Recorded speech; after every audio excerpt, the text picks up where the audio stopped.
Inflation and unemployment are two very important issues a population can face. So now we are going to discuss can we control these two things simultaneously. आम तौर पे ये समझा जाता है कि इन दोनों चीज़ों को साइमल्टेनियसली कंट्रोल नहीं किया जा सकता। इसके पीछे एक थ्योरी है जिसको हम आम तौर पे फिलिप्स कर्व के नाम से जानते हैं। फिलिप्स कर्व बेसिकली फिलिप्स ने ये पेश किया था और इसके मुताबिक there is a trade off between unemployment and price level. It means whenever government is trying to reduce unemployment, it has to accept inflation और वाइस वर्सा. जब भी किसी एक चीज़ को कंट्रोल करने की कोशिश करेंगे तो दूसरी चीज़ का आपको सामना करना पड़ेगा. इसका क्या मतलब है कि क्या हमेशा ऐसे ही होगा कि हमें अनएम्प्लॉयमेंट या इन्फ्लेशन में से किसी एक चीज़ को हमेशा कबूल करना पड़ेगा.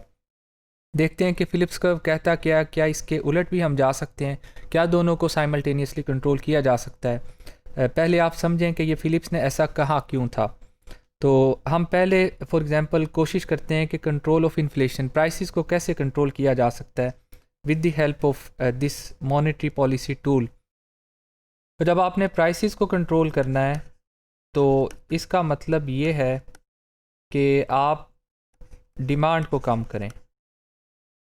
जब डिमांड कम होगी तो प्राइसेस खुद ही कम होंगी. जब किसी चीज़ की डिमांड नहीं होती तो उसकी प्राइसेस कम हो जाती हैं. अब डिमांड को कैसे कम किया जा सकता है, उसके लिए आप मनी सप्लाई को कम करें.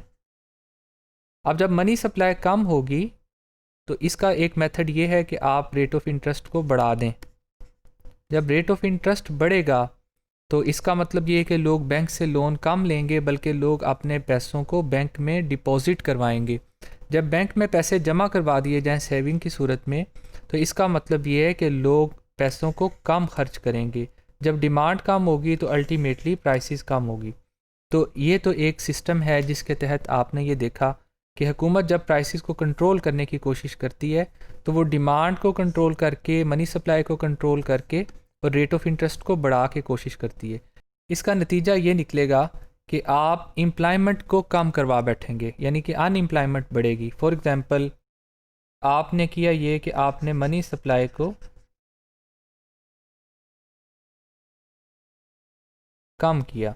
जब मनी सप्लाई को कम किया तो इससे क्वांटिटी डिमांड कम हुई और इससे हुआ ये कि आपकी प्राइसेस तो कम हो गई, लेकिन इसकी वजह से जब क्वांटिटी डिमांड कम होगी तो इसका मतलब ये है कि इन्वेस्टमेंट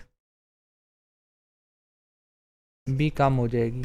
जब इन्वेस्टमेंट कम होगी तो प्रोडक्शन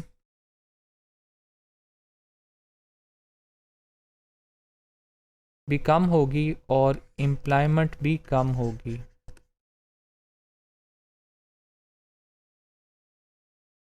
तो आपने क्या किया, आपने प्राइसेस को तो कंट्रोल कर लिया लेकिन एम्प्लॉयमेंट भी कम होगी. तो you are facing a trade off between unemployment and price level.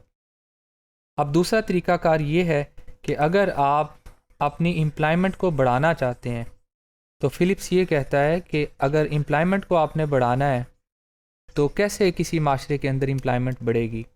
For example ये आपका टारगेट है कि आप एम्प्लॉयमेंट को इंक्रीज़ करना चाहते हैं. एम्प्लॉयमेंट को इंक्रीज़ करने का एक मेथड ये है कि आप इन्वेस्टमेंट बढ़ाएं. अब इन्वेस्टमेंट को बढ़ाने के लिए अगर लोगों के पास पैसे नहीं हैं तो आपको मनी सप्लाई को बढ़ाना पड़ेगा. मनी सप्लाई को बढ़ाना पड़ेगा और रेट ऑफ इंटरेस्ट को कम करना पड़ेगा. इससे प्रोडक्शन बढ़ेगी, इन्वेस्टमेंट होगी और एम्प्लॉयमेंट बढ़ेगी. तो ओवरऑल आप इस टारगेट को अचीव कर लेंगे. लेकिन इस सारे अरसे के दौरान चूँकि आपने मनी सप्लाई को बढ़ा दिया है तो जब मनी सप्लाई बढ़ जाएगी, रेट ऑफ इंटरेस्ट कम हो जाएगा तो क्वांटिटी डिमांड ज़रूर बढ़ेगी और क्वांटिटी डिमांड के बढ़ने का असर ये होगा कि प्राइसेस बढ़ेंगी. तो एक चीज़ को अगर आप कम करना चाहते हैं यानी कि अनएम्प्लॉयमेंट को, तो आपको प्राइसेस को बढ़ाना पड़ेगा. What is the relationship according to Phillips curve? There is a trade-off between unemployment and price level. आपने अभी देखा है कि मैंने आपको ये समझाया है कि जब भी हुकूमत इन्फ्लेशन को कंट्रोल करने की कोशिश करेगी तो उसकी वजह से अनएम्प्लॉयमेंट बढ़ेगी. और अगर अनएम्प्लॉयमेंट को यानी कि एम्प्लॉयमेंट को बढ़ाने की कोशिश की और अनएम्प्लॉयमेंट को कम करने की कोशिश की तो इसका मतलब ये है कि फिर आपको दूसरी चीज़ को एक्सेप्ट करना पड़ेगा। Can we control both unemployment and inflation simultaneously for the welfare of population? क्या इन दोनों बुराइयों पे एक ही वक्त में काबू पाया जा सकता है? हम इसको कर सकते हैं, कैसे कर सकते हैं? मेरा जो पॉइंट ऑफ व्यू है वो ये है कि अगर आप कॉस्ट ऑफ प्रोडक्शन को कम कर दें, पेट्रोल की, गैस की और ख़ास तौर पे इलेक्ट्रिसिटी की कीमत को अगर आप कम कर दें, तो दोनों चीज़ें, अनएम्प्लॉयमेंट और इन्फ्लेशन, दोनों ही माशरे में एक ही वक्त में कम होंगी। इसके पीछे क्या लॉजिक है? इसके जो पीछे लॉजिक है, अगर आपको याद हो तो फिलिप्स ने जब अपनी थ्योरी पेश की थी तो काफ़ी अरसे तक ये थ्योरी तकरीबन दुरुस्त थी, लेकिन अरब इसराइल जंग के दौरान जब अरब और इसराइल के दरमियान जंग, अरब कंट्रीज़ और इसराइल के दरमियान जंग हुई, तो ऐसा हुआ कि अरब कंट्रीज़ ने दुनिया में ऑयल की सप्लाई को रोक दिया। ऑयल की सप्लाई को रोकने से पूरी दुनिया की इकोनॉमीज़ जो थीं वो शदीद मुतासिर हुई। एक तो प्रोडक्शन रुक गई ट्रांसपोर्टेशन की वजह से, और कीमतें बहुत तेज़ी से बढ़ना शुरू हो गई, क्योंकि आपका जो बेसिक इनपुट था वो आपके पास अवेलेबल नहीं था, और जब बेसिक इनपुट नहीं है या ट्रांसपोर्टेशन नहीं हो रही तो उसकी वजह से कॉस्ट ऑफ प्रोडक्शन बढ़ गई है, उसकी शॉर्टेज की वजह से उसकी प्राइसेस बढ़ गई।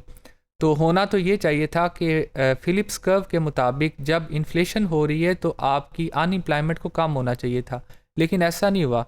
पूरी दुनिया में ना सिर्फ अनएम्प्लॉयमेंट बढ़ी बल्कि इन्फ्लेशन भी बढ़ी, यानी कि दोनों साथ साथ बढ़ी। इसके पीछे बुनियादी वजह क्या थी? इसके पीछे बुनियादी वजह ऑयल का सप्लाई शॉक था। तो इसका मतलब ये है कि ऑयल एक ऐसी बुनियादी चीज़ है जो कि दोनों को साइमल्टेनियसली मुतासिर करता है।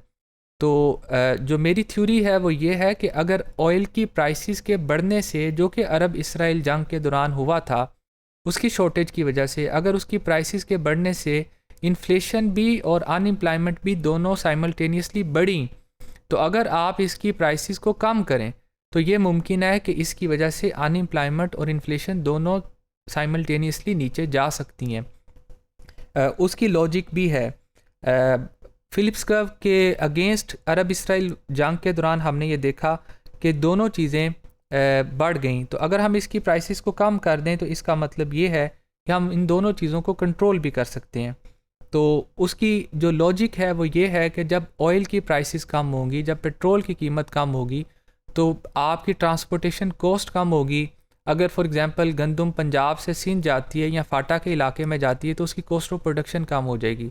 जब आप बिजली सस्ती करेंगे, जब आप खादें सस्ती करेंगे, जब आप इनपुट्स को सस्ता करेंगे, तो बहुत से लोग फर्दर भी इस कारोबार में आएंगे। जब कारोबार में आएंगे तो उससे सप्लाई बढ़ेगी। जब सप्लाई बढ़ती है किसी चीज़ की तो उसकी वजह से उसकी प्राइसेस कम हो जाती हैं। उसकी वजह से ओवरऑल इकनॉमिक एक्टिविटीज़ पे क्या असर पड़ेगा? ज़ाहिर है पॉजिटिव इम्पैक्ट पड़ेगा। जब ऑयल की प्राइसेस, बिजली की प्राइसेस, गैस की प्राइसेस और बुनियादी इनपुट्स की प्राइसेस कम होती हैं तो इकनॉमिक एक्टिविटीज़ बढ़ती हैं, लोग पहले से ज़्यादा खर्च करते हैं क्योंकि उनकी परचेजिंग पावर बढ़ जाती है। जब इकनॉमिक एक्टिविटीज़ बढ़ती हैं तो उससे प्रोडक्शन बढ़ती है, जब प्रोडक्शन बढ़ती है तो उससे एम्प्लॉयमेंट बढ़ती है, जब एम्प्लॉयमेंट बढ़ती है तो लोगों की परचेजिंग पावर बढ़ती है, इससे फर्दर इन्वेस्टमेंट भी होती है। तो ये एक ऐसा अच्छा सलूशन है कि हुकूमत को ये चाहिए कि हुकूमत पेट्रोल की कीमत को कम करे, इनपुट्स की कीमत को कम करे। इससे इन्फ्लेशन कम होगी, इससे पावर्टी कम होगी, इकनॉमिक एक्टिविटीज़ बढ़ेंगी, तो जिस रेवेन्यू का हुकूमत को कमी का सामना है वो भी बढ़ेगा ultimately. So this is one of the best solution that we should control the prices of basic inputs, जैसे कि फर्टिलाइज़र्स हैं और बाकी दूसरी तमाम चीज़ें हैं।